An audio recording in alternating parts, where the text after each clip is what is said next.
Welcome, podcast listeners. You are here with your host, Mr. BudgetPedalChap, and it sounds like this week I can intro better. Yes! I mean, it was touch and go last time. So you're here with me, Mr. BudgetPedalChap. It is episode number 158? 158, yes. I knew that. You are also here with another co-host, the wonderful, the enigmatic, the mysterious Mr. Matt Quine. Hey, hi, Matt. Hi, Matt. Hey. What the hell does enigmatic mean? I don't know. Sounds good, though, doesn't it? Exactly. Yeah. Positively. Sounds positive. Indeed. It's mysterious, isn't it? I've definitely been called worse. Oh, yeah. Yeah. Many of which, I mean, I could probably repeat them on the podcast. We are not known for our family-friendly banter, no, are we? definitely not. No. But I mean, it's friendly to some families. yeah, that's it. Adult families with no children. Yeah. Or just really rough families. But hey-ho. Yeah, probably not the best for child's ears. Yeah, probably not.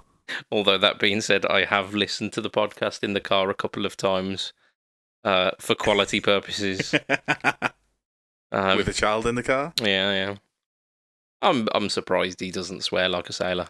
But he knows better. He knows do as daddy says, not as daddy does. There you go. Indeed. Taught him well. That's it. Words to live by. Right, we've got a podcast this week. We've got an absolute monster of a podcast. Like we discussed before the podcast, before we started actually recording the podcast. Yeah, I actually done some pre research for this. I put the effort in this week. You mean you didn't just sit down at your computer half an hour before the podcast started and go, what are we going to do today? No, I was on it. Like, this is going to be weird. We haven't done one of these in a while. Indeed, yeah. Like once every so often, like the moon aligns with Neptune or something, and then I get a spark of inspiration and do some stuff. But Nice. from the fact that we've been rambling already for a good couple of minutes. It's probably going out the window already, isn't it? I'd be fine. What did spring to mind while I was talking about that pre-preparation is the fact that actually I've forgotten to write something on here, and I'll do this before I make a hash of it. We've got a new Patreon subscriber. Oh, we have Mr. Brian nice. Gower. I know that name. You do indeed. And where is he from? He's from the Tone Jerks. He is indeed from the Tone Jerks. Oh, he's a ledge. And now one of our patronisers as well. Excellent. Woo. So shout out to the patronisers. That means we have got Bimson, we have got Yeomans, we have got Christ, we have got Richardson, we have got Erection. We've got Fletch, and now we've got Brian Gower. I mean, nice. you'll get your proper shout out at the end, but I love new patronisers today. It's amazing. It is. So yeah, patreon.com/frettalk. If you want to find out some more. Do you want to get on with the cast now, Matt? Yeah, let's do this casty thingy. Yeah, I reckon formalities are over. Let's get down to the nitty gritty. What have you been up to, Matt? I can't answer this question without pissing people off at this point. I mean, you do what you got to do, man. You just go ahead. It sounds like a humble brag, but I've had a couple of gigs. If that's what you've done, that's what you've done. I mean, and yeah, starting it with "I don't mean to brag," but is not the best way of doing it. It's not, but at the same time, like, yeah, I'm in a unique position, and it's not a unique position because, like, there are other areas where you sort of can at this point, but like, we're in this closed bubble. We're still in a closed bubble.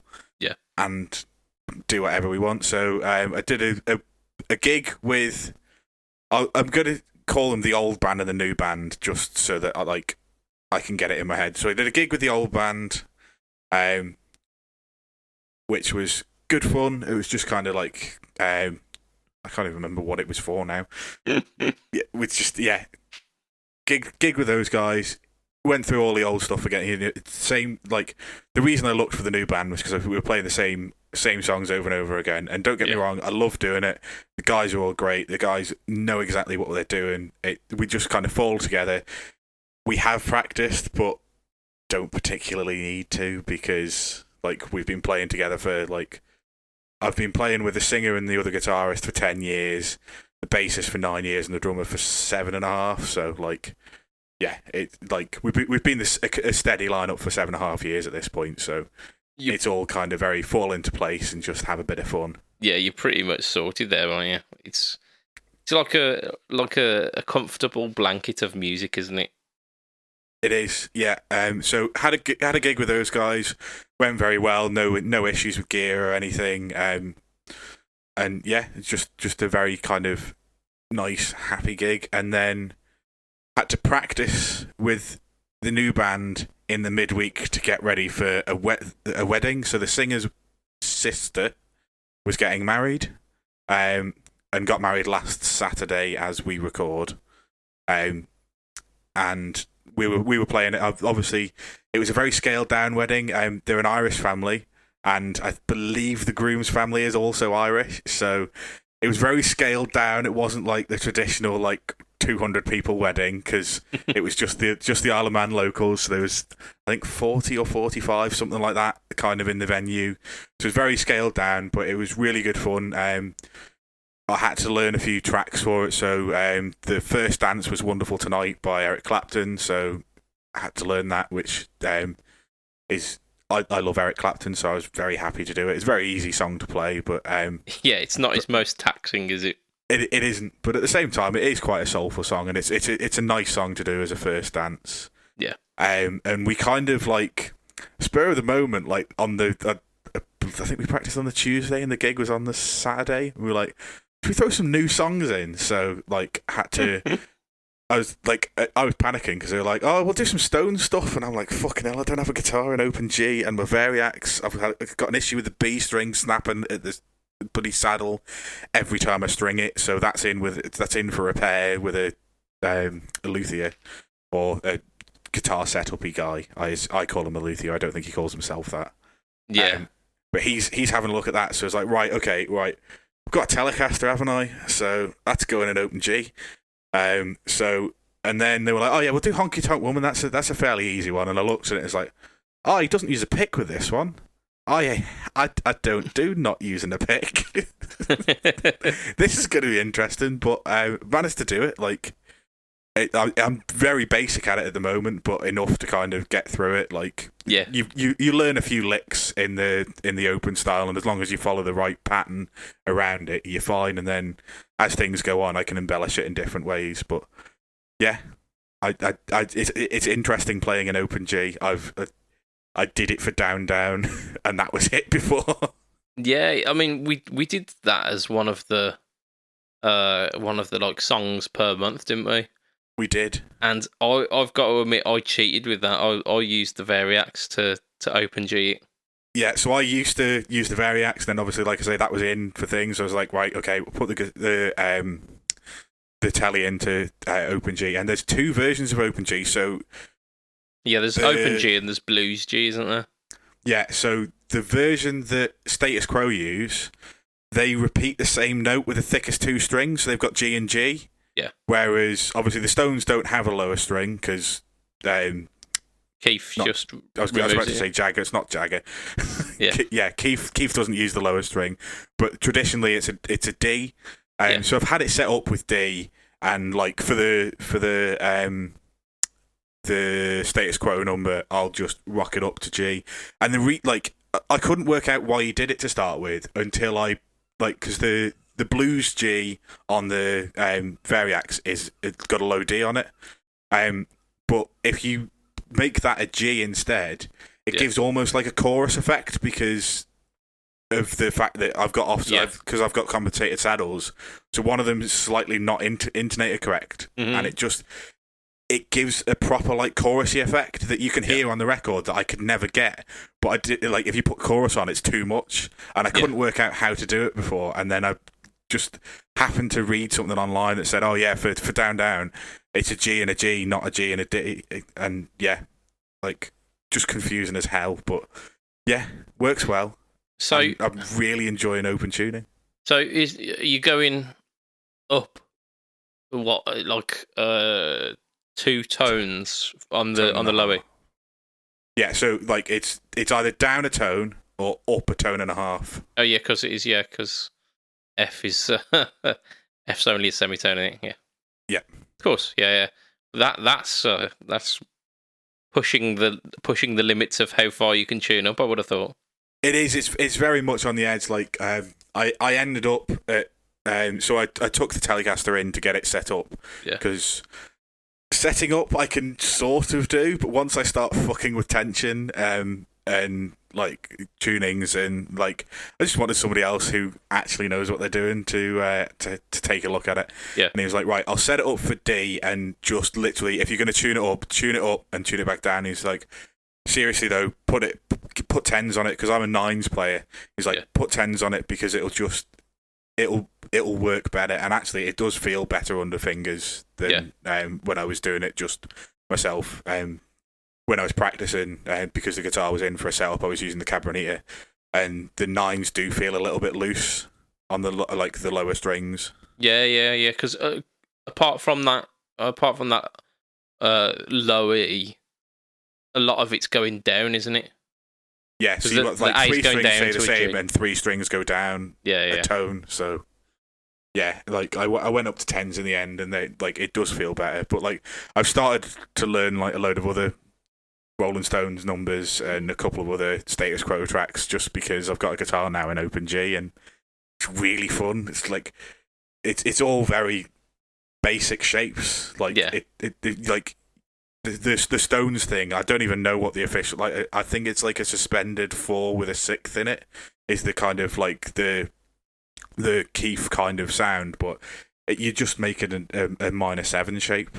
Oh yeah. On and off, and it's just great fun. I mean, that kind of works in standard tuning anyway. Because it's those 3 strings. Yeah. But yeah, you can get some really cool chord voicings without really having to try. Yeah.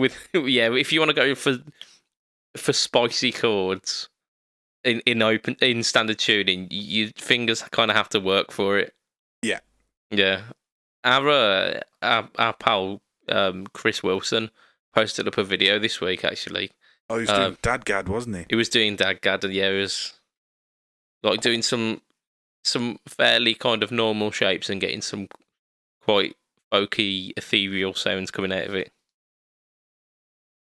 I mean, I've got more than enough guitars to make that a thing. I could have a guitar in Open G, but I don't know if I'm brave enough. Well, like I'd not thought of it, and then they were like, "Right, we're going to do this Stones number," and I was like, "Right, well, Stones and Status Quo both use the same tune," and I was just like, "Do you know what? I'll stick the Telecaster. They both use Telecasters.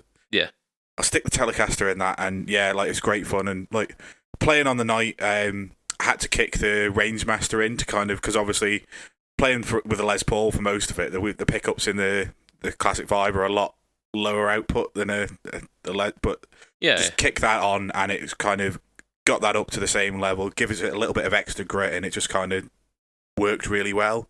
People got up and danced, and it was like great fun. Oh, it was definitely because of the Rangemaster as well. Absolutely, they'd have stayed in their seats had it not been for the Rangemaster. Yeah, Rangemasters get booties moving. Absolutely. That needs to be the tagline for all Rangemasters. Tell you what it's going to be, Matt. That's going to be a title for a podcast, that is, isn't it? That's a good shout. So I've done that, and then this week I've practiced with both bands because I've got gigs coming up with both of them. which I can't talk about. That's a much longer title than I usually write down. Sorry, I left you hanging there for a little while. That's all right. I do apologise. But yeah, no, that's going to be a banging title. Speaking of Rangemasters. Yes, Rangemasters. Speaking of Rangemasters, in Budget Pedal Chap HQ, BPC HQ today, I say today, on 2 days ago, 3 days ago, something like that, I got, in fact, it was longer than that, because me and Mr. Yeomans of Chevtone Effects, we went and did a little, we hired out a rehearsal studio and made noise for a couple of hours because it's allowed now. Yeah. But Yeomans had recently bought hot coals, as we talked about the last time we were talking. And he brought it along to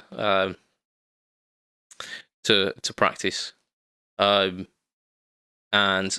it sounds amazing, of course. I mean, he was winding the hot coals through his Marshall plexi build. So he's like built a plexi head.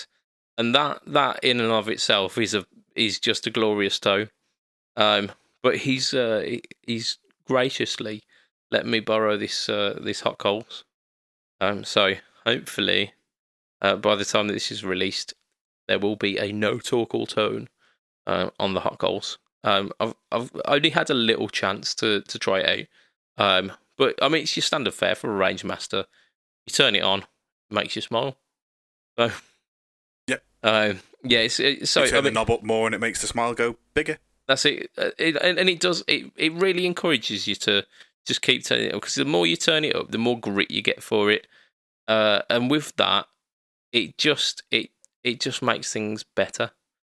And I've spoken about my setup at the moment, where I'm doing everything pretty much silently, and it's all running through the HX Stomp. With stuff like that, you wouldn't expect to be able to get like natural singing harmonic feedback. Yeah, so like the thing everybody thinks of as a Rangemaster is pushing a valve amp to get more of the valve amp. Like, yes, it does colour the sound a bit, but it's more to push that amp into overdrive. And when you think of that, you think of the tubes getting hotter, and you can't make the tubes in a digital floor unit get hotter. It has to think about that itself, and it sounds like it's actually doing that. Well, yeah, it does. Yeah, I was holding some massive sustain with this hot coals, because I mean, at first I set it to Unity, and I was like, yeah, this is all right. But then I just kept notching it up and up and up, and then until I realised, actually, I've got this at full back. And it's almost twice the volume of what the original signal was. So I have a feeling that in the video, the no talk tone, I usually try and keep everything at Unity, and then manipulate the rest of the controls. I have a feeling that this one's going to be one of those ones where I have to. Well, it only has one control. It's got two. Okay, it's got a toggle switch for tonal variants, I think, is it? Is it like two different EQ settings? Yeah. So, I mean, your up mode is your classic Danger Master, Rangemaster, Dallas Rangemaster. That's what I'm going for, not Danger Master. Although, so it's the quote unquote treble boost, which is actually like an upper mid boost, but nobody ever talks about it. Well, I mean, that's it. It kind of tames a lot of the bottom end. It pushes right up the top of the mid frequencies. I think it actually cuts the treble a little bit. Yeah, I mean, it can, if you're using it irresponsibly, it can make your guitar quite piercing. I mean, like Strat bridge pickups with the Rangemaster can get a bit. We all know Strat should have humbuckers in the bridge anyway. I mean, we'll have less of that, Matt. We'll have less of that. We agreed a couple of weeks back that actually Strats are We've agreed many, many times, but I'm never going to let it go that Strat bridge pickups put me off Stratocasters. Yeah, to be fair. For the longest time, to the point where I don't own a standard Stratocaster, despite the fact that I could really do with ones for a few songs that I play now. Yeah, I mean, they are incredibly useful, and I've found myself gravitating more and more towards the Strat. I I've found a little life hack with my guitar rack this week as well. And it comes down to like the necessity of needing all of my Stratocasters in the rack, but also wanting my number one LTD telly in there.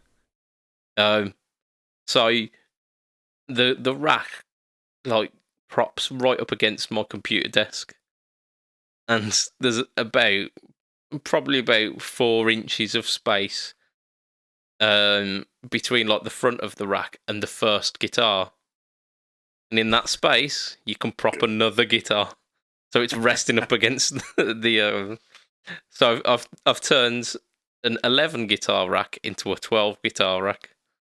Why do you need an 11 guitar? Like, I'm bad. I have more guitars than I can count off the top of my head without actually thinking about it in depth. But why would you need them all out at the same time? They look pretty, and if they hang them on the walls. I mean, that's going to be the next stage. Before my missus, in a lovely gesture, bought me an 11 guitar rack. I bought something like 10 wall hangers. Yeah. And I did get started on that one. I tried drilling the wall that's behind where you're sat. Yeah. But I had some troubles, and I don't think I can quite drill into that wall. So it's going to be this wall that's behind me. So I might have a few hanging up there. Yeah, so hopefully with that and that, I'll have them all on display, which will be nice. Yeah. Yeah, I mean, I'm terrible. There's a mandolin behind you. There's 3 guitars here. There's 1 behind me. And I've got 3 hooks to go over there to hang some more in the other corner that you won't be able to see. That I just haven't got around to hanging up yet. I mean, and I still won't be able to hang half my guitars on the walls. There's definitely space between that SG and the thingy. There is, but this chair, when I'm not sat in it and I need to get out of it, needs to roll back into that space. Because otherwise, I can't get out. I would have to get out of the chair, go away from the door, along the bottom of the bed, then climb over the bed to get out the door. That sounds like it's a sacrifice I'd be willing to take for more guitar space. Yeah, or alternatively, and I can use another part of the wall, the other side of the bed, and then that wall, and then I'm also like this close to like hanging some on the front of the wardrobe as well. There you go. Win, win, win. I'm not entirely sure how structurally sound the front of a wardrobe would be. I imagine you've got to remember that I'm a bloke, so I never open the wardrobe anyway. Yeah, I mean you could like it's basically a wall. Yeah, you could like structurally reinforce that wardrobe, aka nailing it shut, and turn it into more guitar space. I mean, you could or get a guitar coat hanger. Yes. And then turn the wardrobe into a guitar hanger. That's it, yeah. Take all those pesky clothes out. Maybe put some. Need to invent the guitar hanger. There we go. I feel like we've tangented quite sharply away from because I was talking about the hot coals, weren't I? Yeah. So. Oops. Yeah. All of the I've just looked at the time as well. We're like 25 minutes in. And all of this podcast that I spent time and effort into, I don't think we're going to get anywhere near that. We're not even going to. We are. We'll get near some of it. We will. We'll do an extra long one. So yeah, hot coals. The standard mode is the Rangemaster. Your standard Rangemaster, which I personally love the sound of, and if you want to get the classic Rangemaster sounds like the Rory Gallagher tones and those kind of really classic, like you say, pushed valve amp tones, that is the setting. But for those kind of people who think it's impacting the tone a bit much, the other mode is like Rangemaster, but then it's almost like underneath is your original guitar signal. So it still has the bass, it still has the full frequency, but then it just has that mid push in a slightly more subtle way. It still does all of that like harmonic feedback, but whilst also sounding bigger. Yeah. So absolutely fantastic. And the graphic on it is, I think, the best yet. I mean, I really like Stuart's stuff. I think the Antares is really classy, and I think the Raise the Dead is just it perfectly describes the pedal. Yeah, like I can't imagine that pedal with any other artwork on it. But I think the Hot Coals is just yeah. I mean, I like I love the Raise the Dead, the aesthetic on the Raise the Dead, but yeah, the Hot Coals is good. Yeah, and I'm excited to see more of this from old taters. Yeah. But yeah, I mean, I've done a bit this week. I've done, like I say, we've done a rehearsal, which is like neither here. I say a rehearsal, pissed about with loud amps. Yeah. Which that's a rehearsal. Standard stuff. Actually, I didn't piss about with the loud amp. I bought my stomp. I ran a stomp through the effects loop of like a DSL, like a JCM 800 DSL, or is it 2000? I can never remember. Yeah, they're JCM 2000, or not JCM 2000.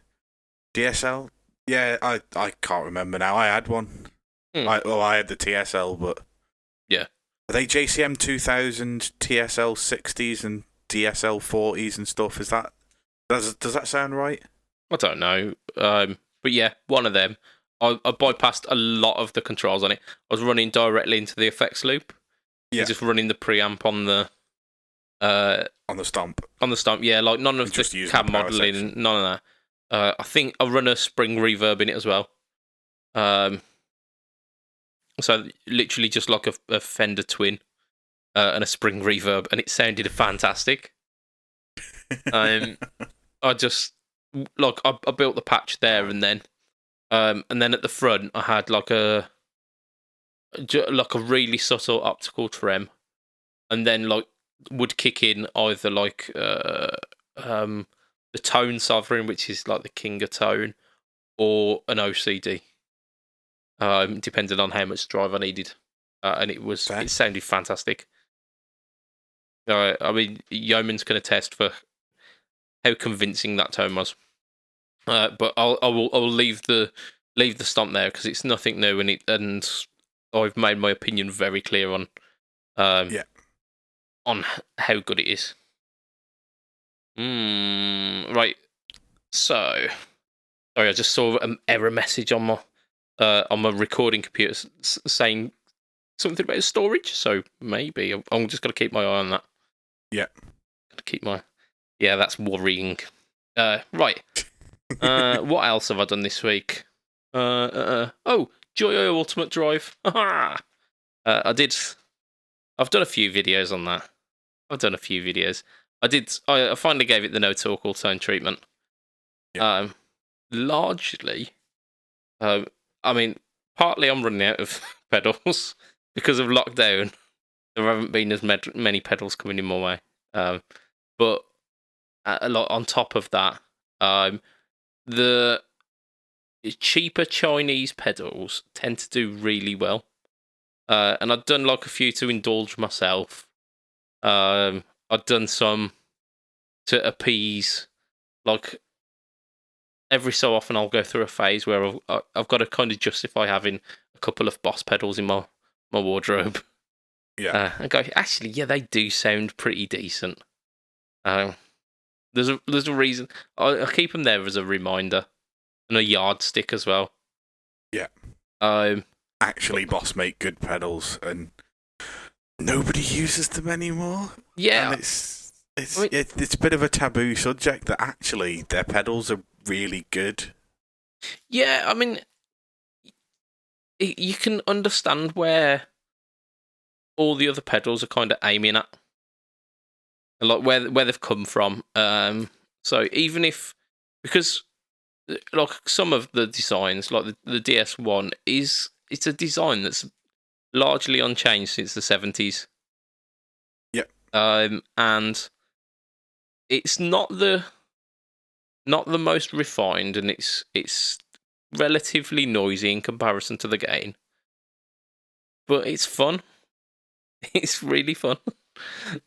So yeah, like you can justify owning them when you do play them. I think I'm gonna try and pick up a DS2, which is the turbo distortion, because it's a fucking terrible pedal. Don't bother. Yeah, I mean, there have been a couple of people mention it. I think Funny Little Stomps mentioned it, and Chris again. It does one sound. It's very much designed to do like a certain grungy. You see, for me, and like I owned the pedal for getting on for 10 years. Yeah. And it just sounded like a very digital version of a DS1. I don't know why. It didn't even sound like it was analog inside. It sounded like a digital representation of a DS1, which just didn't do it for me. I don't know why. It just that's what it conjured up in my head every time I plugged it in and just stepped on it and regretted my life decisions. Yeah, and I fully expect to go through that. I do, but I think I've got to broaden my horizons on the boss quest. I think at some point I've got to get a blues driver back, because I very much wrote that one off very quickly last time I played it. See, like my experience with boss drives is just I've written boss drive pedals off completely, all of them. I've had bad experiences with, and yes, it's probably my own fault for picking the DS2 and the SD2 or the OD2, whatever it was. The OS2 and the OS2. That was I mean, for starters, stop naming your fucking pedals after Star Wars characters, for fuck's sake. Does my head in. And I just, like I said, I've had so many bad experiences with their drive pad, and I've never tried a blues driver, and I've never tried an SD one. So don't get me wrong, I haven't tried the ones that people actually like, but I've tried so many of the ones that people don't like you. They become the memes of like that. Boss drives, I'm not particularly interested in. I'd run a boss chorus if I hadn't chilled out for nearly 300 quid on an Analog Man Chorus Mini, which is based on a CE2 anyway. Yeah. Like obviously it's heavily modified and like has extra controls and stuff. My OC2, the Japanese OC2, is the best octave down pedal on the market as far as I'm concerned. Like I've heard the non-Japanese ones. I think they're Chinese reissue or whatever, and the OC3, and they just don't bother. Don't bother. Spend the extra 30 quid, and like you can get a Japanese OC2 for between 60 and 80 quid, depending on like the current climate and what people are asking for. But they're literally, if you're looking for an octave down sound, they're what you go for. Like obviously Pog if you want to go down and up, and all of these other stuff. But yeah, OC2 if you just want to go down.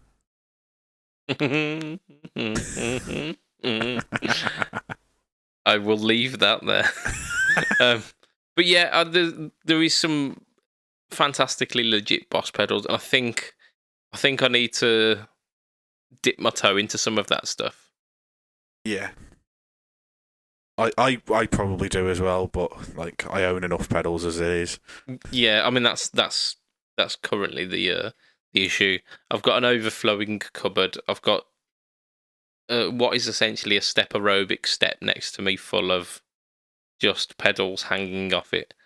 I can't justify the space more than anything. So on top of my wardrobe is just boxes and boxes, and if my pedals aren't on the board, they're in their own box on top of my wardrobe. It's like 4 boxes high at this point and about 4 deep, and just the entire width of a 3. Like it's a wardrobe and a half. It's nice. Like a 3-door wardrobe. So yeah, like I've too many pedals. Yeah, I think we can all agree that we could do with less, but where's the fun in that? I mean, exactly. Just to mention the ultimate drive again.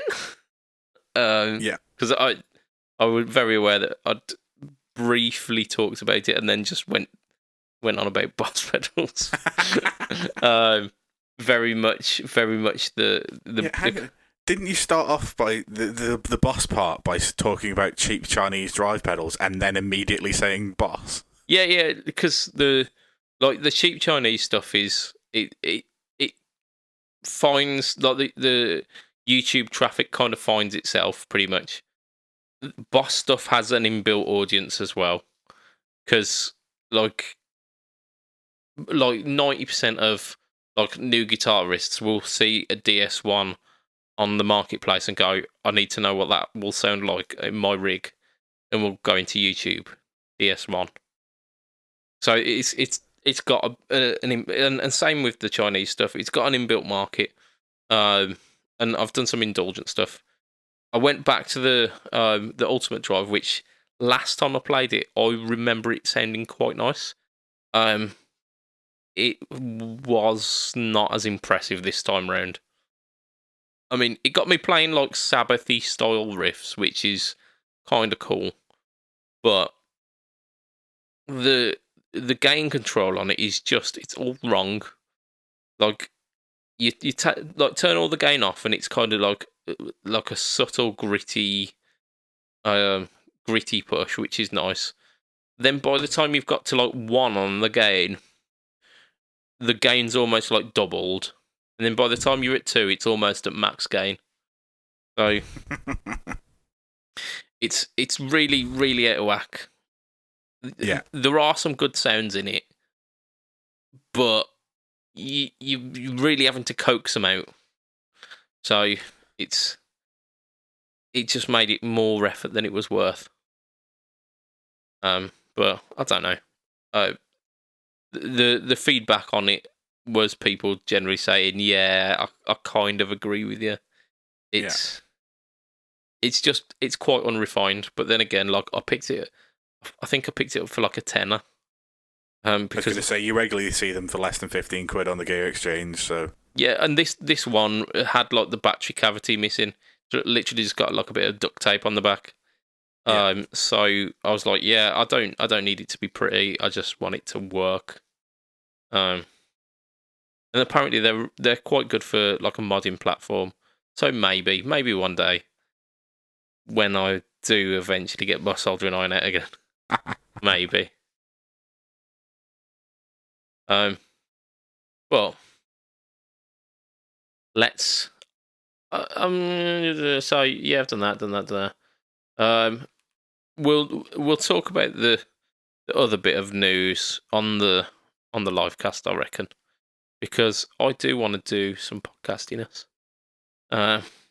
News discussion.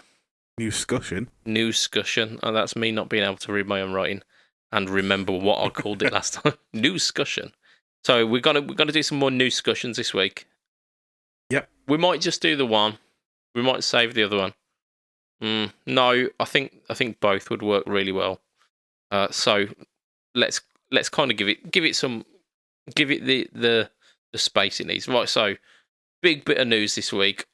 like an amazing bit of news for a friend of ours, Mr. Andrew Ferris, the Guitar Geek.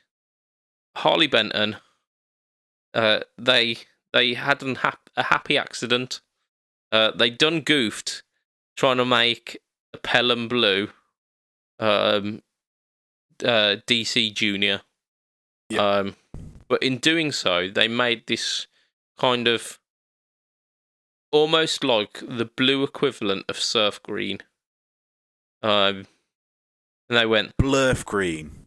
Blurf green, yeah, I think. Blurf green, but we can't call it that. Yeah. So they had to come up with another name for it. Yeah, and Andy stepped in and says, I really like this colour. And they went, how about we call it Ferris Blue? And he went, sound.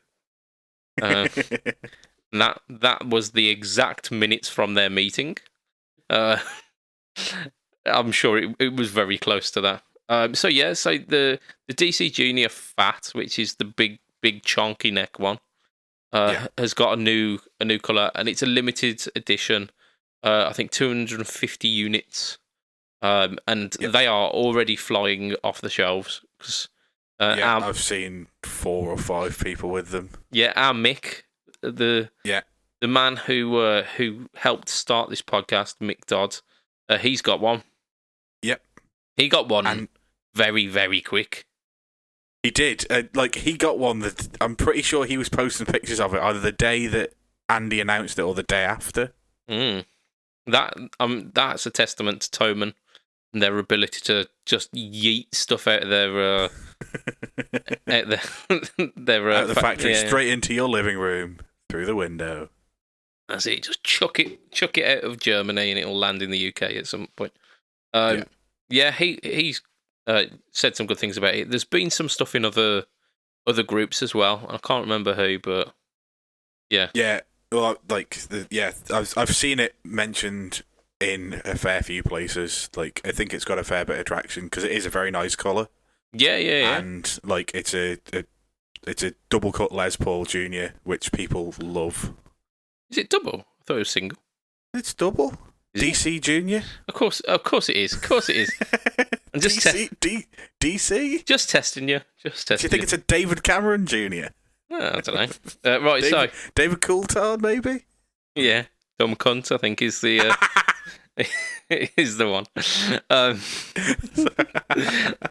So let's go through the specs just as a kind of recap, because we've covered the DC Junior Fat before. So mahogany body, like gone wrong Pelham Blue, which is kind of like surf blue. The P90 is a stacked P90, so it has got 2 modes. It's got like your true, technically a humbucker, but it's not. Yeah. So it has got a slightly more fat response when it's in the stacked mode, and like your true P90 sound. We've got fat 59 neck. Let's have a look. What else have we got? 250 made. Yeah, I mentioned that. At 226 quid, one of them. Yeah, which is nothing. That's a bit good, isn't it? That will add to the reason as to why people are buying them. Yeah, absolutely. Like they're like we say, they're flying off shelves, and limited colour run, very nice looking guitar, modding platform if you want that, or like usually the Roswell pickups are good enough as they are anyway. So yeah, I mean, from what I heard, because I watched the YouTube thing, it sounded like the Ferris Blue version sounded better. I did agree. It sounded better than the red one that he's got. Because it just had a bit more chunk to the notes. And having that ability to go between the two is it's pretty cool. It's almost cheating for having a junior style, having that much versatility, but I'll allow it. I'll allow that. Our Andy absolutely chuffed with it, and it's got traction enough that it's been featured on like a few big guitar websites, hasn't it? Yeah. So it's retweeted by his teenage magazine that you used to read as a teenager, that we all probably read as a teenager. You got retweeted by them, which is kind of like life goals, isn't it? Absolutely. Right, so this is almost like a bit of signature gear for our Mr. Ferris, in it. So, if you were to have a signature guitar, what would it be, and what would the specs be of this signature guitar? Right. So, thinking long and hard, because although, like, bearing in mind I got slated at band practice for my Bang Marry Kill because I chose a Strat, and I don't own a Strat, and like, if we're going to be realistic, it's going to be a telly shape. It's going to be a Telecast. It's going to be a thin line telly. Yeah. Because I like the lighter tellies, and that's usually the best way. Not going to be bound. It's just going to be a standard slab body, no belly contours or anything like that. None of these fancy bells and whistles. I just want a thin line telly body, and it's going to have a roasted maple neck with an ebony board because it's just going to look sexy as fuck. Locking tuners, proper normal telly headstock, none of this fucking reverse nonsense. Normal telly headstock. Then we're going to come down, like, it's going to be... we're going to have a Tune-o-matic bridge on it. Yeah. So it's going to have to, like, obviously have all the sortings out, because obviously a standard telly neck you wouldn't get a Tune-o-matic bridge on it because the strings would be 10 foot off it, so you're going to have the neck set slightly different. So I assume it's going to have to be a set neck, even though it's a telly, which like is slightly making me great, but like I need a decent, like, I don't like right angle bridge systems like the Strat ones, even though I don't, like, it's not a whammy system, it's still right angle through body. So I'm going for a Tune-o-matic. And then we get to the pickups, and I'm not 100% sure, but I think we're going for a TV Jones in the bridge. Yeah. And we're going for a full Booker in the neck. Ooh. You cheeky. But it's splittable. Yeah, you cheeky man. I think that's what I'm going. Yeah, that's what I'm going for. Like a splittable or tappable, whatever you want to, like, whichever sounds best. I can't remember, but like, I'm sure I'll get like a few revisions so they can send me both, and I'll make a decision. And the body is going to be shoreline gold over shell pink with just a hint of like relicking, so you can just about see the shell pink through the shoreline gold in a couple of places. It sounds tasteful. I mean, I'd play it if you handed it to me. I'd play it. Don't know if I'd agree with the specs. I'm sure you wouldn't, but that's why it's not your signature model. It is, yeah. To be fair, it sounds good. It sounds like almost like the Jim Atkins kind of, then like, yeah, that kind of vibe, but but with a rather than having the P90s and the Gibson layout controls, it's God no, it's just having a volume and a three-way toggle switch. Yeah, not even a Toad. Oh no, doesn't need it. Triggered, absolutely triggered. No Strat bridge pickup on it. No Strat bridge pickup on it to need a tone control. All right, I see you. This is the game we're playing now, is it, Matt? Go on, I'll do one. Yeah. Okay. What am I going for? I mean, you've gone for a telly, so yeah.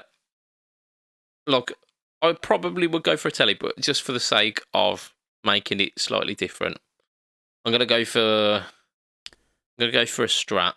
Go on, I'll go for a Strat. It's gonna be a traditional Strat. It's gonna be SSS. Okay. To be fair, like the Variax is pretty fucking good. I'm gonna go pretty much the same as my Variax standard, apart from like without the Variax technology. So it's essentially a Yamaha Pacifica. So what you're building is a triple single coil Yamaha Pacific. I wonder if that's ever been done before. Yeah, but it's okay. It's gonna have. I reckon I'm gonna treat myself. I'm gonna go roasted maple. I'm gonna go rosewood, not ebony, and I'm gonna have stainless frets. Locking tune is a must. Tusk nut probably. A hardtail rather than a wiggle stick, because I never use them.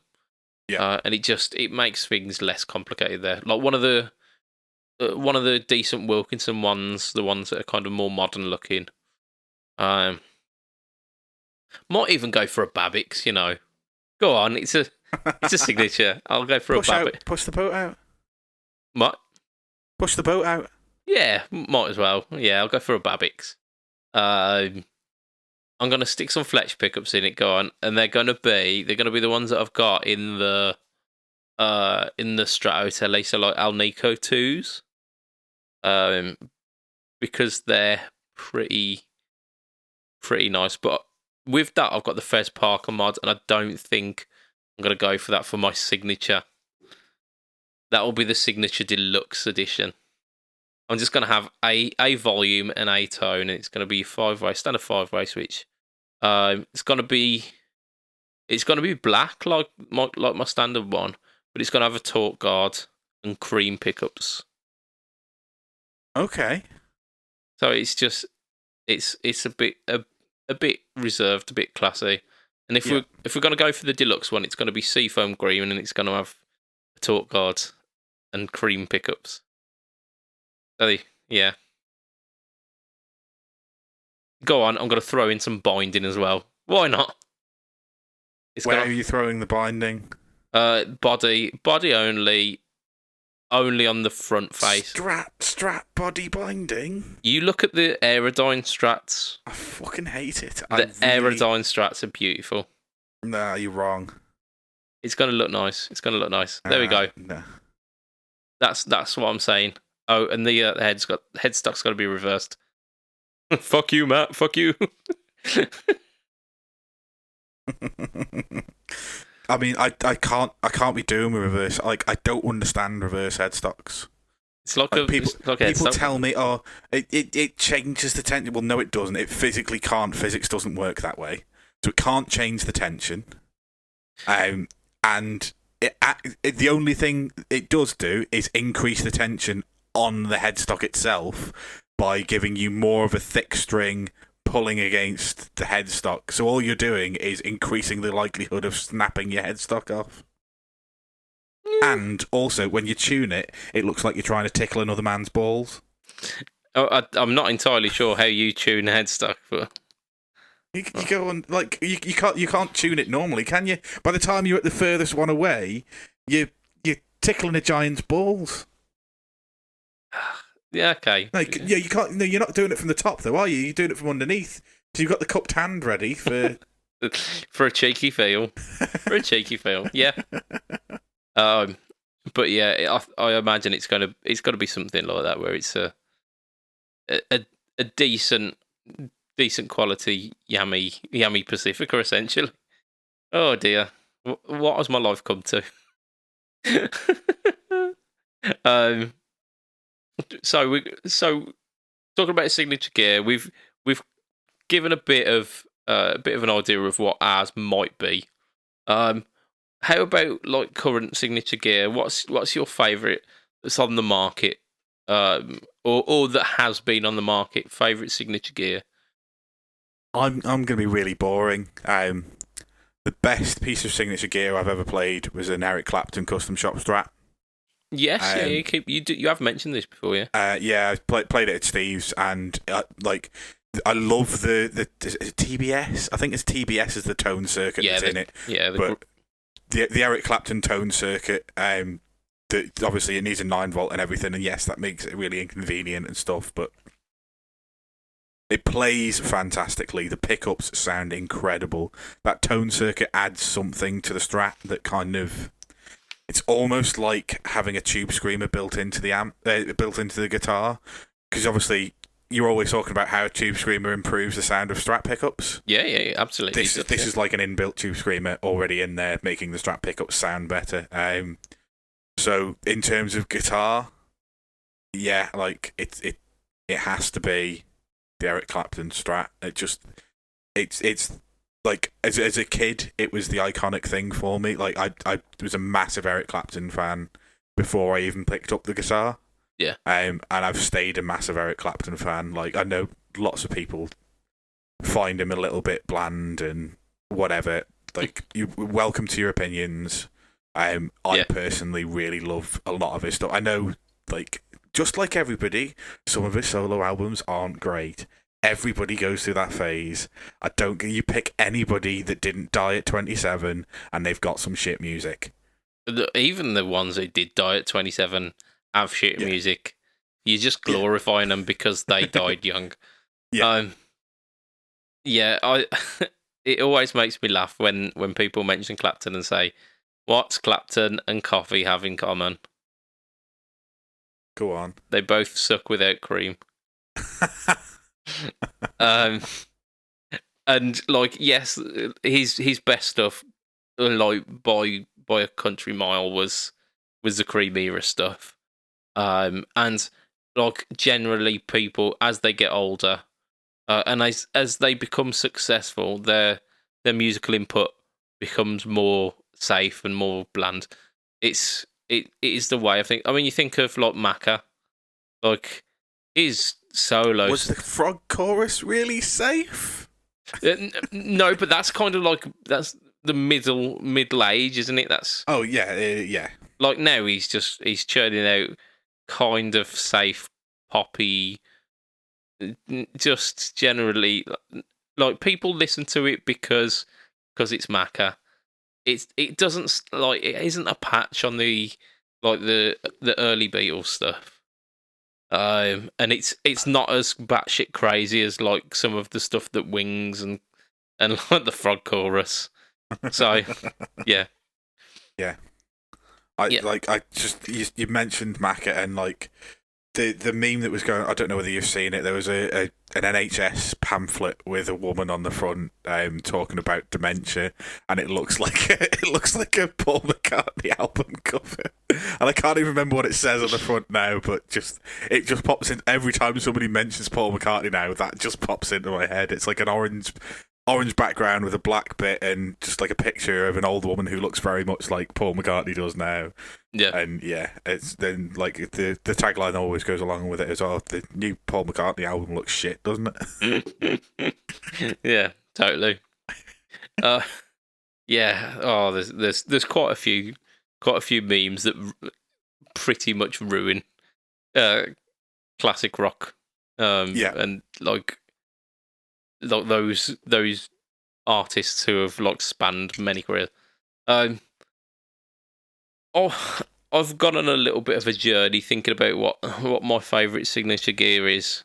I was thinking maybe something like ZZ Top based, because like Billy Gibbons is a ledge, and like the Pearly Gates Les Paul is pretty cool, but I'm gonna go, and this is old school. This is retro fret talk. I'm gonna go for the Gary Clark Jr. SG.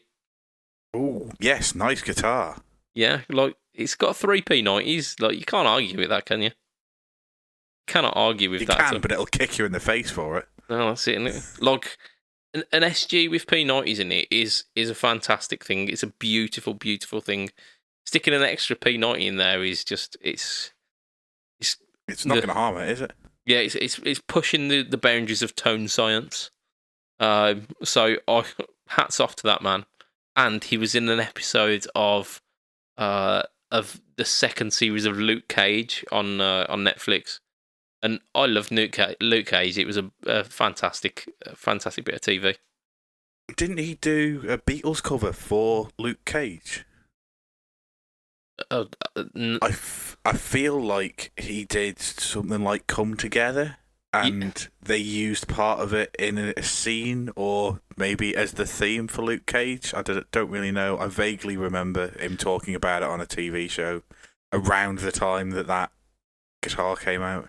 yeah, it definitely weren't the theme. I Yeah, remember, I think they might have used it in like a fight scene or something. possibly. Uh, I can't remember it too well. Me saying that I loved the TV show, and then I watched it through. I think twice because I watched it through myself, and then I got the missus to watch it through as well. Fair. Yeah, it still annoys me kind of that they dropped the whole Defenders thing, because there were some decent things in there, but then it was let down by by a few really sloppy series. Like the Iron Fist one was not good. Yeah, well, I think Netflix wanted to jump on the bandwagon, and they kind of jumped at it. Once they found that one series did well, they jumped at it a little bit too heavy and didn't think about the consequences of some of the things they were doing, and kind of killed it. And then Disney went, right, well, we'll take this back, we'll put it on our own streaming platform, and we'll get some of the film stars in on a couple of the seasons just to get people really going, which I can't wait for those to come out. Yeah, I think I've got Disney Plus as well. So hey, Yeah, so they unfortunately stopped filming them due to the ongoing situation, but at some point, yeah, I can't remember whether it's Hawkeye or Black Widow or like I can't remember, but there's definitely like going to be series on there with some of the film stars in. bang on. I hope they get another cameo from George Clark Jr. Because it was cool, and I think he was playing the SG as well, which is pretty cool. Right, this is the one though. This is the one we've talked about signature gear. We've talked about positives of that. What is the worst bit of signature gear you can think of? I'm going back to Clapton again. and I'm going to a Digitech pedal that everybody will have seen at some point in their life, because there was even one in my local shop 15 years ago, which tells you how widespread this pedal became. And I'm sure everybody's seen it. It's the Crossroads, the Eric Clapton Crossroads Digitech pedal. I think it's Digitech. Yeah, it was Digitech. They did a few, didn't they? They did the guy from Disturbed, Dan Corrigan or something like that. Yes. They also did a Brian May wah. Yeah. Like it was called the Red Special, I'm pretty sure. It was. And it was in a red housing, and I still can't think of many Queen songs with bar on them. Oh, there's a fair few, but it's not. It's always not what you think of when you think of Brian May. Yeah, like if you think about like Killer Queen, like the majority of the song doesn't have wah in it, but then you have like the little licks, especially like the playful as a pussycat, wow, and it's just that little bit, and you're like, yeah, okay, yeah, that's cool, but that is not worth like that. That's not worth a pedal. Yeah, half a second of like guitaring is not worth putting your name to like the wah pedal. Yeah, it's just. But yeah, I think the Crossroad is a strong contender for this one. Yeah, like for those of you that haven't seen it, it's got 10 Eric Clapton songs in there, including 2 different versions of Layla. Yeah, it does the acoustic one and the electric one. In fact, it might even do 3. It might even do the rhythm of Layla, the lead of Layla, and the acoustic version of Layla. Yeah, I think something kind of strikes me about that. Yeah, because it was like your standard volume, gain, tone, and then like a 10-way kind of click switch, wasn't it? And I hate to think what volume would have done on the acoustic Layla sound. I think they the controls affected different things on the different different settings. But surely, like if it's like here are the 10 presets of Clapton's tones, all you'd need really is a volume. Like, Yeah. set it to Unity, sorted. Because they've got these tones dialed in, surely. Yeah. God knows. Like, I did plug it in, and I did play through it in the local shop with a Stratocaster. It was probably a Squire Strat, thinking about it, but it was a Stratocaster, and God knows what amp it was going through, and I just couldn't understand the pedal, and the guy trying to sell me the pedal couldn't understand the pedal, and yeah, it was just, yeah, it must be going back like 14 years at this point, so I was 14 or 15 years old. Yeah. So forgive me for trying out this horrendous piece of gear. Yeah, I mean, there was probably a little bit of fault with your ability to set it up and whatnot. Oh, absolutely. And the fault will also lie with the shop assistant who wasn't like all that au fait with the pedal as well. But a large amount of it will be that pedal just not being sucks ass. Not being very good. I've watched YouTube demos on that pedal fairly regularly when I want a laugh. Yeah, there you go. But like, yeah, like if you said to me, think of 10 Eric Clapton sounds, I'd struggle. Like woman tone is pretty much So woman tone. Then you've got woman tone through wah for Crossroads. Then you've got Stratocaster neck pickup with his mid boost on. Stratocaster bridge pickup with his mid boost on. Yeah, it's. I mean, and I'm done. He played a 12-string, a 12-string electric Fender on one of the Cream albums. I think like Dance the Night Away or something like that. There was a 12-string. Okay.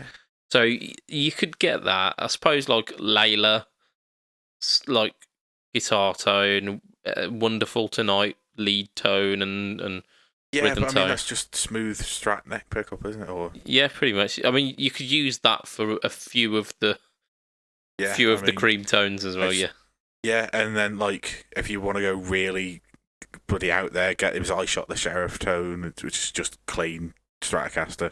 Yeah, pretty much it's reggae. Yeah, I think the technical limitations of those pedals wouldn't have helped because they were all digital. Yeah, and digital and it's recreation at the time. Like we're saying, it's 15 years ago as well, so it's got the processing power of like a Nokia 3210. Yeah, and they it's were not like a HX Stomp, is it? Yeah, and like the HX Stomp it's in like almost like a Strymon style pedal, so it's got space. These were all in kind of your standard Digitech Boss-esque enclosures, weren't they? Boss clone enclosure, yeah. So they're not doing themselves any favours with that either. So yeah, I mean that is a strong contender for the worst gear. So when I first thought of it, I was thinking about guitars mainly. So I thought about the Gibson Jimi Hendrix Strat. Oh, I've seen these. Was this the 90s or? Yeah, like they almost greenlit like a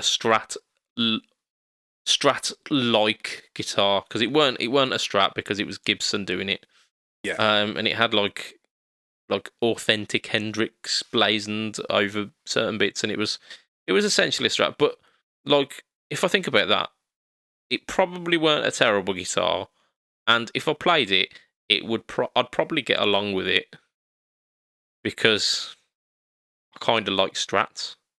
So, so I was like really racking my brains about stuff that just really does not resonate with me. And this is where I'm going to poke the bear of some new metalers. Because the Stephen Carpenter signature ESP. So it's a bit like an ESP Horizon, which is essentially like a Super Strat. Yeah. I think it's got an upside down headstock. So there to tick. There you go. Yeah. I'm almost certain it was a 7-string. So, Yeah. so there we go. Like, I mean, that's like fatal error number 1. If it's got more than 6 strings, I'm not generally too happy. It's a 2-pickup guitar. It's got 2 humbuckers. Yeah. Usually, a 2-pickup, like a 2-humbucker guitar, you'd have a bridge. you'd like have a bright bridge and a darkened neck. Yeah. So you kind of you're thinking of like the Les Paul kind of setup where you've got a bridge and a neck pickup, and like as you say, like a slightly hot bridge pickup and a slightly warmer, smoother neck pickup. Yeah. This has got 2 pickups that are wedged right against each other, which are both in the bridge. Excellent. So you got bridge and slightly less bridge. Yeah. I think it classes as bridge and middle, but it's definitely not middle because they are whacked right against each other. And to add to that, like one of the finishes of it was just like a gloss pea green. So yeah, pretty much on all accounts, it's me just going, nope, shaking your head, going, nope. What do you do? What? No, just no.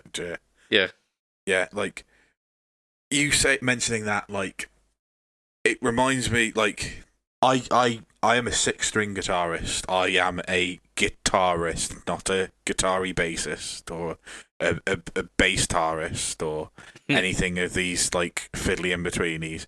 And like as much as I'm sure they're fine instruments, it reminds me of a question that somebody asked in one of the forums I was in. It was like, you turn up to a gig and somebody's driven into the back of your car and wrecked your guitar, so you have to just play whatever somebody's got in the venue. What's the worst thing somebody can hand to you? And the first thing I thought of was a Tosin Abasi 9-string. What the fuck am I supposed to do with one of them? Like, how am I going to play classic rock and indie on that? As much as they're not terrible guitars, they are terrible for what I would use a guitar for. Oh, absolutely. And this guitar has got, like, the Stephen Carpenter has got a cult following. Like, there are people out there who love them. In fact, actually, there was a later version which was like a telly shape as well. And I've seen a lot of people go absolutely crazy for them. But for me, I would be at an absolute loss for what to do with that. I reckon I could just about get away with a 7-string because I'd just accidentally pull the 7th string off, as long as it doesn't have a Floyd Rose. Yeah, I think they were. I think they were tunematic, then strung through the body. Okay, so yeah, you could. But this is going from memory. It could have a Floyd Rose for all I know. But yeah, like a 9-string, I'm not like if you gave me a 9-string, I'd give it you back because I wouldn't know what to do with it. Yeah, it's at that point you'd say to the venue, "I'm really sorry. There isn't a viable instrument here for me to play. You might as well be giving me a piano." Yeah. Give me a piano and I'll try and play that like a guitar. Yeah, I mean, I'd probably get more sense out of that. So, can you tip that baby grand on its side? See? We'll see if I can plug it into my pedal board. That's it. I'm going to strum those strings. Yeah. So I think we've pretty much got some decent ones there. I've just looked at the time. We are pretty much over the hour. Forget the time. We're over the hour. Maybe. We're in too deep now. We're in too deep. Right, come on, let's do it. Fender, a couple of months. In fact, at the start of the year, announced the Parallel Universe 2. Yeah, Winamp, yes. Back when society had not broken down. Oh, good times. Yeah, one of the things was the. What's it called? The Maverick Dorado. Yes. Sounds like a film star. Maverick Dorado. Like a 70s film star. I'm pretty sure there's somebody called Lindsay Dorado, and I don't know who they are or why they're in my brain. Answers in the comment section below. please, because I have no idea who Lindsay Dorado is, and he's stuck in my head now you've said that. There you go. I mean, in fact, I'm not even going to Google it. You've got to tag me in the post on the Facebook group. Tell me who Lindsay Dorado is. I'm hoping this has got something to do with porn. And this is... I'm almost certain that it doesn't. But that's not to say that it definitely doesn't. I see. Where have I met that name before? Oh, yeah. Oh no. Yeah. Oh, dear. Yeah, so Maverick Dorado, we talked about it at the start of the year when they were kind of conceptualising these, but they're now in shops. So essentially the idea is it's like leftover parts that one of the guys at Fender said, I'm pretty sure I can do something with that. And they did, but at what cost?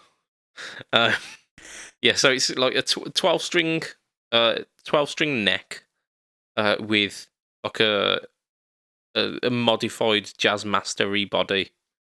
Yeah. Just Google them if you want to know what they look like. I won't be able to describe them, giving them any justice. Thick 60s neck, 24.75 scale, so shorter scale as in compared to Fender. It's the most striking feature is the massive headstock, because it's got the big like curly 12-string headstock. Yeah, it's got the hockey stick headstock. That's the one, but only with 6 strings. Yeah, which seems pointless to me, but sure. Yeah, it's got a big speed. It's got maybe if they put a short fretboard on it and it was meant to be a normal sized headstock, but they went, oh shit, it's now a short scale length, so they had to just kind of like chisel away the extra bit of neck and make that into a headstock as well. Potentially, I don't think there was much sense going on there. There might have been. I mean, it was the 70s, I'm sure. So there might have been some hallucinogenic persuasion going on. Who knows? Quite possibly. It's got Tim Shaw Filtertron style humbuckers in it, and they are retailing at £2,250. Yeah, I mean, you can already find them at £2,000 on certain shops. I had a quick Google when you mentioned it, because I was like, which one? I remember us talking about the Parallel Universe 2, but I couldn't remember which one this was by the name alone. Yeah. So they're doing them in a couple of colours. I think they do a sunburst, like a Sherwood green, maybe. I was going to say there's a greeny one. Yeah. And like a coppery finish as well. Yes. There you go. Like, generally speaking, you really need to be a fan of this to be able to buy it, because then, like, if it was like maybe £1,000, you'd go, oh, that's a bit kooky, I might give that a go. But for like $250, you're like, you really need to be into that to want to be using that. Yeah, it's very much like Marmite. It is, and like they're a striking look, and I imagine, like, obviously it's got a Bigsby on it, so you're gonna have to want that, and also the filter. They're not even like standard Filtertrons; they're like half bladed. So just having a look at them, and it's like pole pieces down one side of the Filtertron and a blade down the other. Yeah, almost like gold foil, like certain gold foils got that look, haven't they? Yeah, and that's going to be a different sound. I imagine, unless you're obsessed with the look of it, you're really going to have to try one before you buy. Yeah. And the thick neck as well is a bit of a deal breaker for some. Yeah. It's an acquired taste for a lot these days, isn't it, the thick neck? Yeah, because it doesn't come as standard on very many guitars at this point, because the 80s kind of went to the Wizard, and then like we've slowly come back and kind of met in the middle with like the vintage, or like the like 70s kind of style. I think it's vaguely where we've sat with like the 60s and 70s kind of like not Wizard thin but not 50s thick. Yeah, it's kind of where it's the like world ergonomic thin, isn't it? Yeah, where it's not ridiculously thin. It's not only designed for shredding up scales at 1,000,000 miles an hour. It's got the thickness so that you can do like chordal work, but has also got the slimness for when you want to get a bit of speed on. Yeah. So I mean, again, a lot about this is saying like you really need to want it. Absolutely. There'll be people out there. There will be people. In fact, you'll probably find these going at like $1,500 in about 6 months' time. Probably. But who knows? More than likely. Who knows? Yeah, and like I imagine there's going to be a genre that this type of guitar really fits. Yeah, and we don't know what it is, and somebody's going to be screaming at us at the podcast at home like it's for this, and that's great. Like there will be people who love it. It's not an instrument that you could just throw into a lot of situations. Yeah. I think I'm leaning towards kind of experimental and shoegazy stuff. Yeah. For that, because it's got that kind of that weird offsetty look.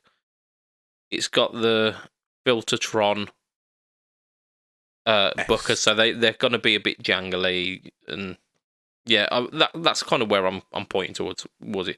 But who knows? In terms of, so this is essentially like a reissue, isn't it? This, Yeah. kind of, because it's part of the parallel universe. It's like a modern take on the reissue. But if we're talking about things like guitars that we'd like to see reissued, yeah, like I wouldn't personally pick that one. No, I absolutely wouldn't. I'm struggling to think of any that are screaming out to me that I'd want to see reissued.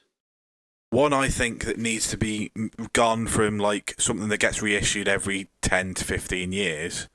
Cabronita. Just why don't Fender have a Cabronita in their line as a standard guitar? They have Fender branded Cabronitas basically haven't been a thing since 2012 at this point. Yeah.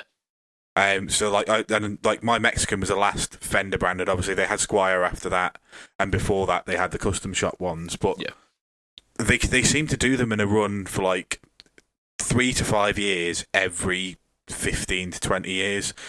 There are so many places doing copies now, and the custom shop drops like one-offs quite often with Filtertrons in because people are screaming out for them. At this point, why haven't Fender just gone, here's a standard one in the line? Because I'm sure they'd sell out like anything else in the standard line would.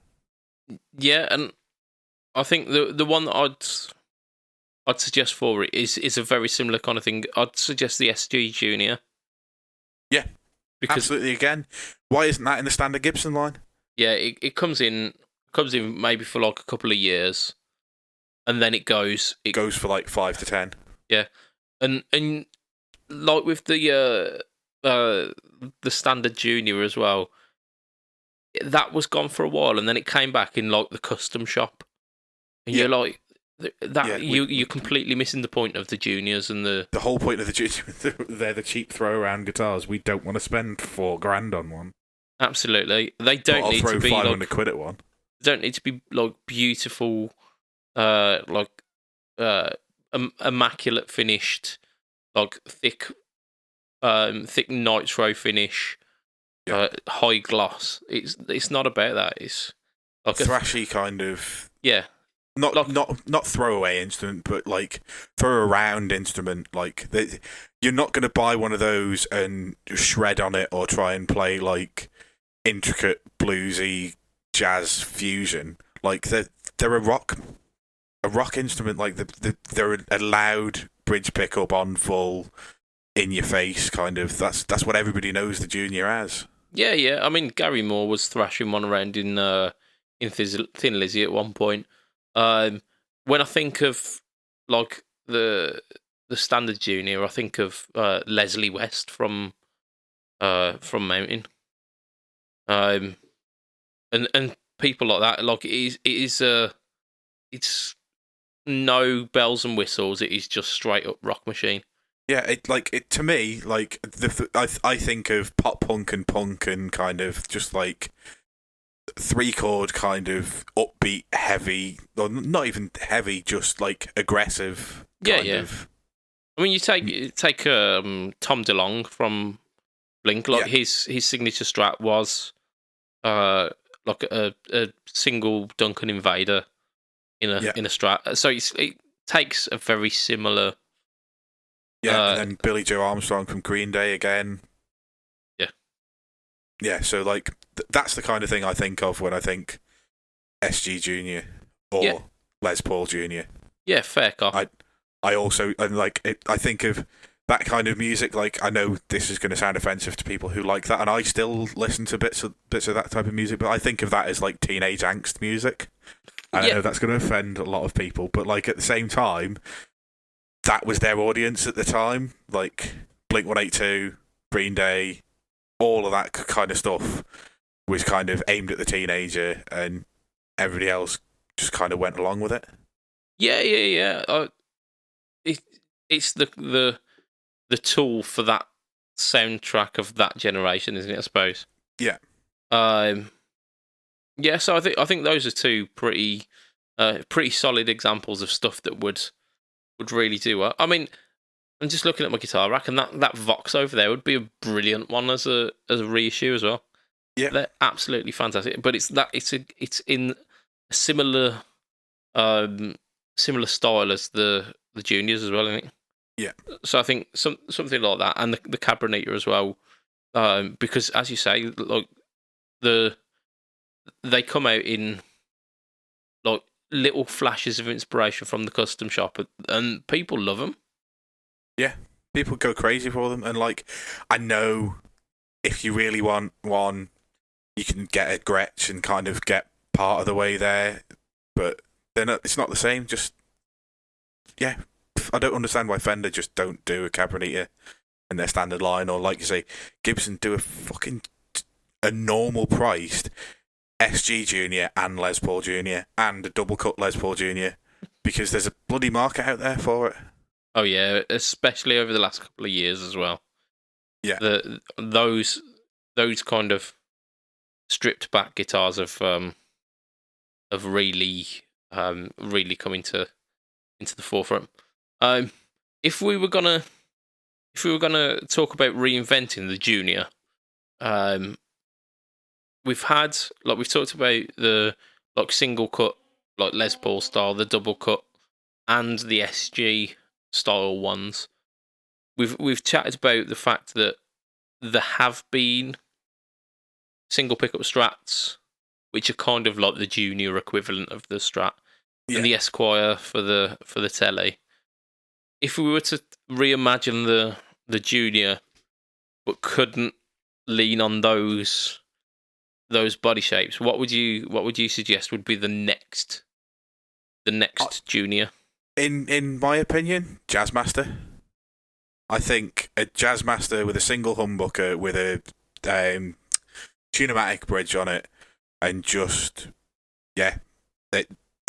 to me that would be the next logical step. Or Jaguar or Jazzmaster. I don't care on the scale length particularly. I think probably realistically more people go for it with a shorter Jaguar scale length, because it's a similar body shape but it's the shorter scale length. Yeah, slightly easier to play then, isn't it? I mean, you've got and it's like it's more in line with like a Les Paul or SG, which is kind of what you initially think of as a Junior. And I think that'd be a banging instrument if they could throw one of them out at £400-500. You know, they actually did kind of probably about 10 years ago. It was the Modern Player, I think it was called.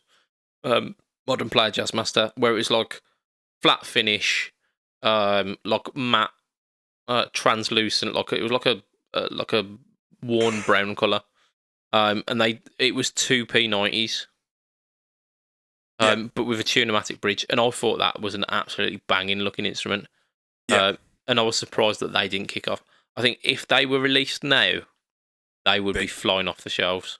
Yeah, absolutely. But I agree. Do that in a single pickup version. I was thinking more like maybe like Firebirds or something, but I think you've hit the nail on the head with the Jazzmaster. Yeah, well, like the first thing that I tried to think of was like Explorer, and I was like, no, that's too big. They're too cumbersome.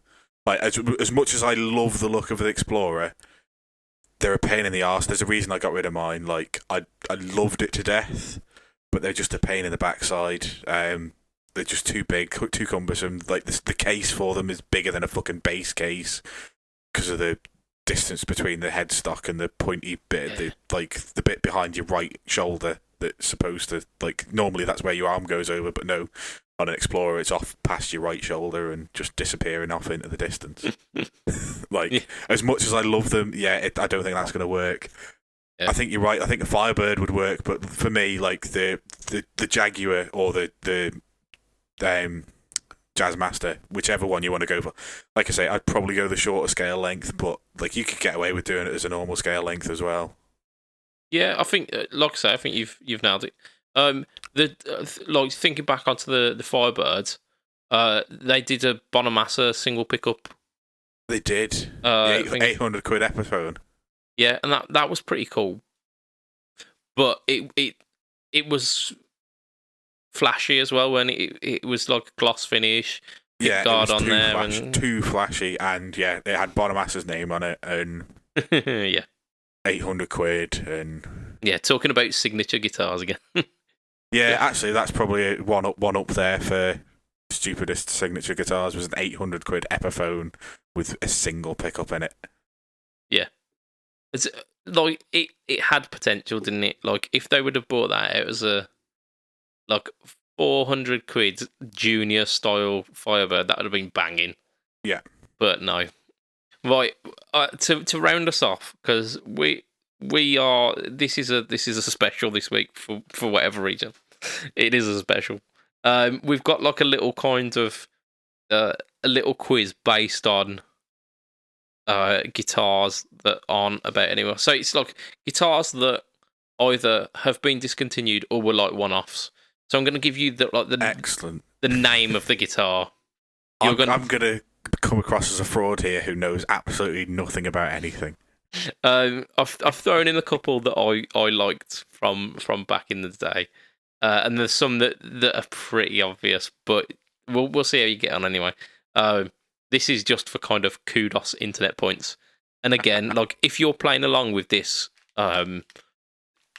put in on the Frets Up podcast group, like what you got, and if this was well fucking hard, because it could be, I don't know. Right, so I'm going to start from the bottom upwards, and I'm going to go that way. Right, so Roswell Rhodes. The Roswell Rhodes. I'm gonna say it's an Epiphone. It's not an Epiphone. It's a Gibbs. It's quite close. Right, so think about the Rhodes, Randy Rhodes V. That's bought out by Jackson these days, isn't it? Like the kind of the offset V. Yeah. At the same time that he was coming up with that shape, he came up with an almost the Gibson Star Trek logo V, the modern V. It was very similar to that, and it was called the Roswell Rhodes V. Right. Okay. So that one was Jackson. Right. Next one, Corvus. The Corvus. It sounds like a Fender, so I'm going to say Fender. So this one's a Gibson. I want you to Google a couple of these, because the Corvus is an absolutely horrible instrument. Gibson Corvus. Yeah, Gibson Corvus. Corvus. Just, I want your reaction on this. In fact, I'll Google it as well, because it's been a while since I've seen it. What the fucking hell is that? So describe it to our listeners, please, Matthew. It's a guitar with some bits missing. Like, the bottom half almost kind of looks like a guitar. Like, it doesn't have a bottom horn, but it has a bit that would sit on your knee, and then a bit where the control panel would go. And it comes up and round like a Les Paul would until it reaches in line with the bridge, at which point it just yeets in towards the bridge for no apparent reason. Not at 90 degrees, though, at like 75 degrees towards the top of the bridge. Then it comes back out, so it's like an offset V, sort of. Like... and then that's where the fucking the back end like strap bit is, and then it just comes around and it's really flat. It's just weird. So I'm going to describe it here as those weird can openers that you get that are like the really old school ones that are like the manual ones that you have to like nip along like a crocodile. Yeah, so it's very similar in shape to that, isn't it? Yeah. Yeah, it's fucked up. That's horrendous. Yeah, while we're here, check the Roswell roads as well, because it's you'll get why I said it was what it is. Okay, yeah, it does look exactly like the Star Trek logo. Yeah, modern or whatever they called it, the modern V. Yeah, Right. So next one, Cyclone. You see, now I'm questioning myself because I feel like I've heard Fender Cyclone before, but now I'm questioning like. Yep, go with your gut. It is the Fender Cyclone. Yeah, it is. Yeah, I'm almost certain I've heard of the Fender Cyclone before. Beautiful, beautiful. Right, we're on a roll. I'm gonna go top one now. This is batshit crazy. So whilst I tell you this one, whilst you're guessing, just type it in. Don't press enter just yet. The Angel Classic V. Angel Classic V. Mm-hmm. Okay, well, knowing their obsession with angels and the fact that they made those guitars carved, like those angel carved guitars, I'm going for ESP. You are right. Check this one out. Like, click on that Google link. Okay, well. So I'm going to describe this. It's not giving me the right guitars. I'm going to describe this one Angel for the Lopez guitars. Here we go. So it's oh wow! Oh no, I have got it. Yeah. Oh wow! It's like a mini flying V, but being played by like a little cherub. Yeah. Wow. It is fucking mental. That is the way that a custom shop should work. Yeah. Like their mental stuff is just it's they don't do custom shop like Fender or Gibson. They just go, let's make something fucking insane. And we salute you, ESP. Absolutely. And whatever drugs you are on. Oh dear. Right, so the quad guitar is our next one. Quad guitar. Like, in my head, it's like a Kiss type thing. And in my head, the guy from Kiss plays an Ibanez. And I don't know if that's true or not, but I'm going to say Ibanez. No, the guy from... Is the purple shatter guitar not an Ibanez? Oh, yeah, of course he does, yeah. Paul Stanley. I'm for whatever reason, my mind goes directly to the guitar role, not Paul Stanley's role. Yeah. Oh no, I get why, but like that's like when I think of that kind of music, like it's clearly going to be some show off glam rock of some sort. Kiss are the glam rock of all glam rock bands. And Paul Stanley is the one I know the name of in Kiss. Yeah, so the quad guitar was made for Michelangelo Batio, or Batio. So it's going to be a Dean? So, yeah, I'm going to give you points for that. The current one is made by the Dean Custom Shop, because MAB has got like affiliations with Dean. However, the original quad guitar was... so it had the name Ritz on the headstock, but it was the concept was brought about by Wayne Charvel. Okay, so basically Charvel. Yeah. Before it was Charvel. Yeah, like so Charvel and Jackson, you probably would have got like extra bonus points for that. But yeah, so really weird. The original one, the one that was like premiered in Nitro's, like one of Nitro's videos, was stolen. It was stolen at a show, and not long ago, I think it was 2010 or something like that. Two parts of the guitar were returned to him. So, oh dear, because it weren't like a full guitar. It was built in segments. So the top two were like 7 strings, and the bottom two were 6 strings, and they were removable. And I think, as far as I'm aware, the bottom the 2 7 strings were returned. But yeah, so the current ones, the MAB like quad guitars, which I think are like solid guitars now. They are made by Dean, so kudos on that one. I vaguely remember seeing him with those stupid pointy Dean headstocks. Yep. Yeah. That's where Dean came from. Yeah, and you absolutely your memory serves you well. So we've done the Cyclone, we've done the Corvus, we've done the Roswell, we've done the Angel, we've done the quad guitar. Okay, there are 3 left, and we're going to do it in a weird order. Okay, so the Jet King. Jet King? The Jet King.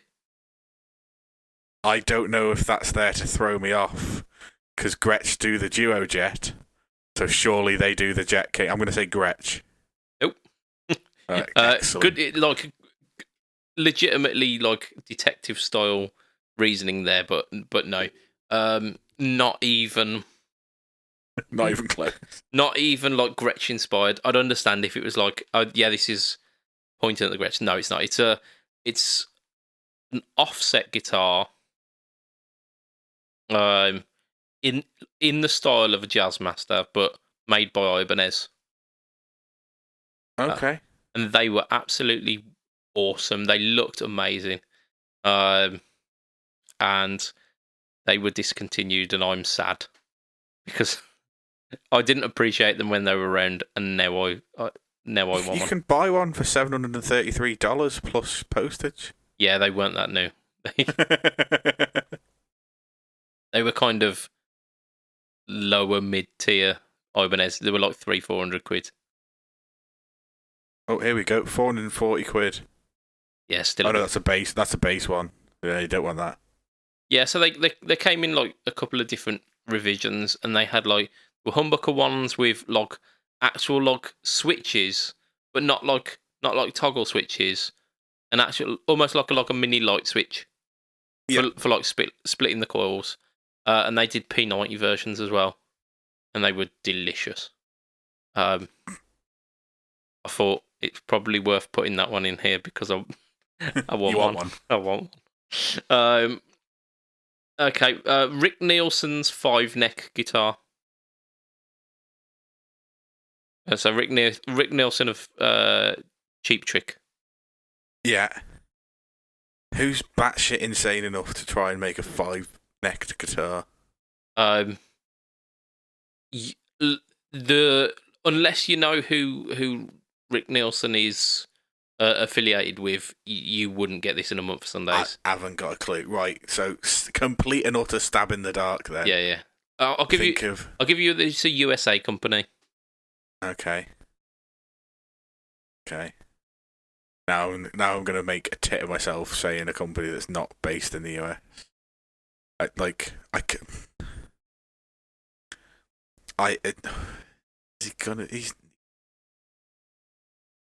I'm just gonna say Gibson.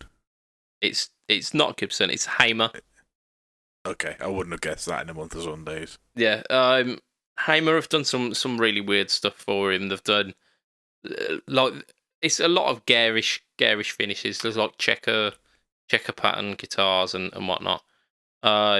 the five neck is generally, if you know about Cheap Trick, you know about the five neck.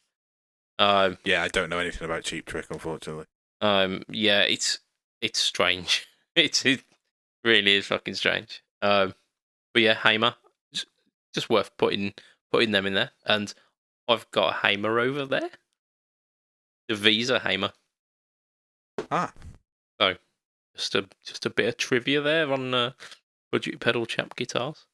Right, the last one is the VTB or the V Blade.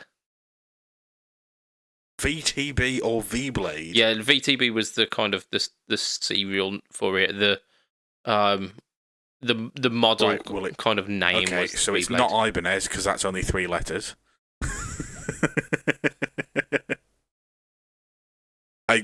Don't look at me like that because now you're making me want to say. No, V Blade, V Blade, V Blade, V Blade. It's a very like Dean or Jackson or Charvel name. Yeah, it's very much of that era, like the 2000s. So it's going to be one of those 3 companies or Ibanez then, isn't it? Possibly. But it can't be Ibanez. Like it doesn't have 73,000 letters in it and numbers and colour. Well, if you think about colour codes, think about Ibanez's naming strategy, it's usually like RG number, and then like finger code, like the colour code at the end. Yeah. Like the fireman is the FRM, I think FRM 100. Something like that. Okay. So you can't rule it out, but then like like ESP is like EC 100 or like the yeah. Yeah. I'm what was like Dean, Gretchen, Charvel isn't those brands? What is there's another company that I'm thinking of that I can't think of what the company is. And if it's that company, I'm going to get really angry with myself. But what else made that kind of like? Oh, it doesn't even come up. Is it Schecter? I'm going to guess Schecter. It's not Schecter, no. It was Ibanez. Oh, it was Ibanez. It was. For fuck's sake. Yeah. Google it. You'll understand it. So Ibanez VTB. VTB, yeah. I don't even know if they. Oh yeah, there we go. Like the second one down. VTB 700. There you go. And that pretty much explains it. So these were they were around for like 2 or 3 years, and they, as far as I'm aware, they got like a cease and desist from Jackson because it's really, really close to the King. It just King looks V. like a Jackson V. Yeah, like the King V. Yeah. It's slightly different because it's got like the points slightly thick, and then they spike in. Yeah. And obviously it's got the Ibanez headstock. And again, like this was a guitar that way back when I was lusting over, going, I like Ibanez. I want a Flying V. This seems ideal. And yeah, like Ibanez they've really tried at some points, haven't they? They've put out some instruments. They really have. I mean, I don't know why you lusted after this hunk of junk, but steady on now. Like aesthetically, it's not horrendous, but it's got a wizard neck, and it's H. Like I mean, I don't know what you wanted with it. It's HH. Yeah, but like back then, I was a little metalhead when I play rock and metal. So yeah, it made complete and utter sense. I guess it's not it's not a guitar for me. It would have been like as a teenager, I guess. Yeah. Like I feel that segment like partly got into the psyche of like 17-year-old me. Yes. Yeah, let us know if you were aware of any of those weird kind of hidden gems. Yeah. And strange custom shop jobbies. I worked out where I'd heard the Cyclone before. Was it the Fender Cyclone? Yeah. I'm pretty sure that was either in a parallel universe or what was their one they did last year that wasn't parallel universe, like the alternate reality. I'm pretty sure they threw one of them in there. You're right, actually. I think it's this year's one as well. Oh, do you? That is a... So I think that's where the Fender Cyclone was in my head from. That is a faux pas and a half, that isn't it? Right, this has been an absolute monster cast, so I think we should probably wrap it. Yeah, we probably should. Because we shouldn't have done the 2 news segments, if I'm honest. But say Levy. Right, before we do, you get what you're paid for. Well, that's it. We've got a new Patreon. Unless you're a Patreon subscriber, in which case you get much more than you bargained for. There you go. You have funded this extra pretty much hour of podcasting us today. So big shout out to them. We've got Adam Yeomans of Chev Tone Effects. We've got Andrew Bimpson. We've got Doug Christ of 37 Effects. We've got Joseph Richardson of Joseph Richardson Music and of a band. Can't remember them. Sorry. We have got who do we have next? Oh, it's Huge Erection. Of hilarious fame. We've got Mr. Ben Fletcher of Fletcher Pickups, and we've got Brian Gare of the Tone Jerks podcast. If you want to be one of those people who are helping this podcast be gooder, then go on patreon.com/frettalk and you can chuck us a buck or chuck us 2 if that's your thing. Just on that, like, I'm not sure whether Hugh, like, I spent some time pretty much not listening to any podcasts at all, and I've just started going through my backlog of Tone Jerk stuff, which I was about 30 episodes behind, which is my bad, and I'm very sorry, Brian. But I noticed that they have somebody in the vein of Mr. Huge Erection, and I wonder whether we got Hugh before they got Mike, because they have a Mike Coxbig as one of their patrons, and I just wonder which one was first. It's worth finding out, I'm sure. Yeah, I might have a little listen. That's try it. and work out which one came first. Huge Erection or Mike Coxbig. I'd say the pretty even pegging there. Yeah. Pegging's a whole different thing, mate.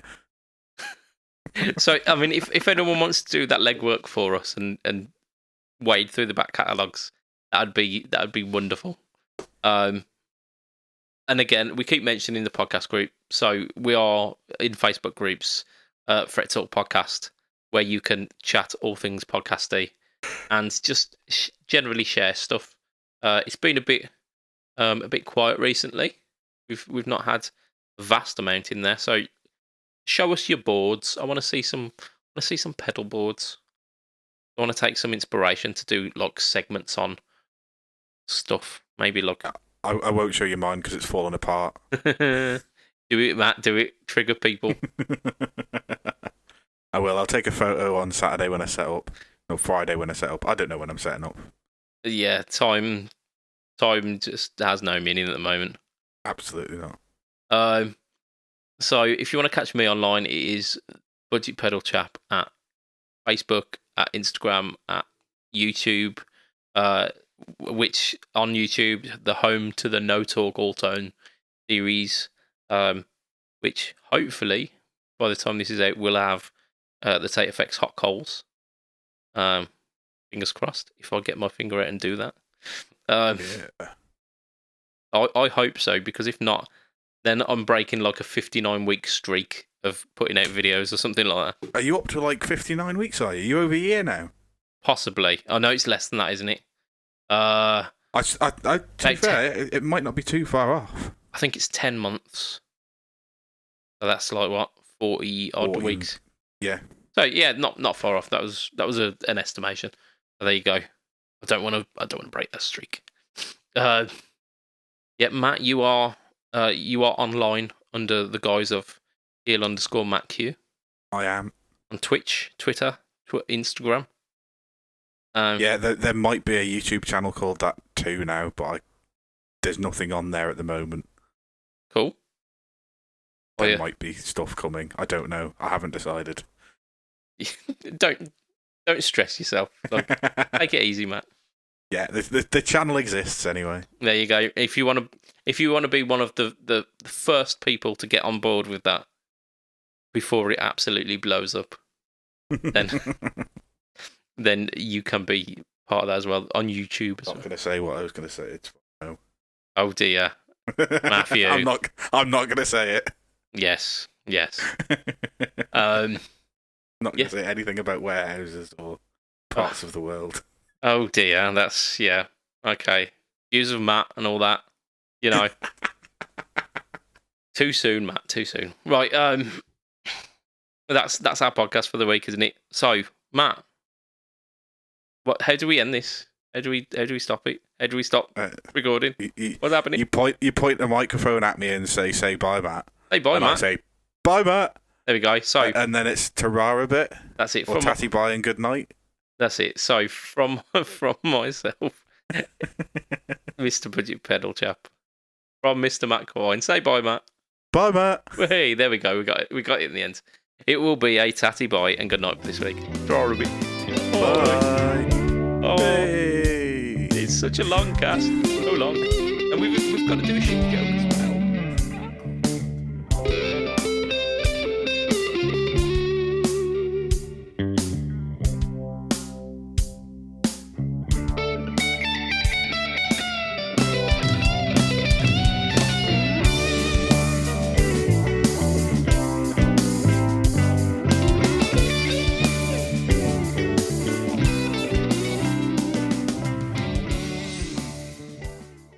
I saw this advert in a window that said television for sale, £1, volume stuck on full.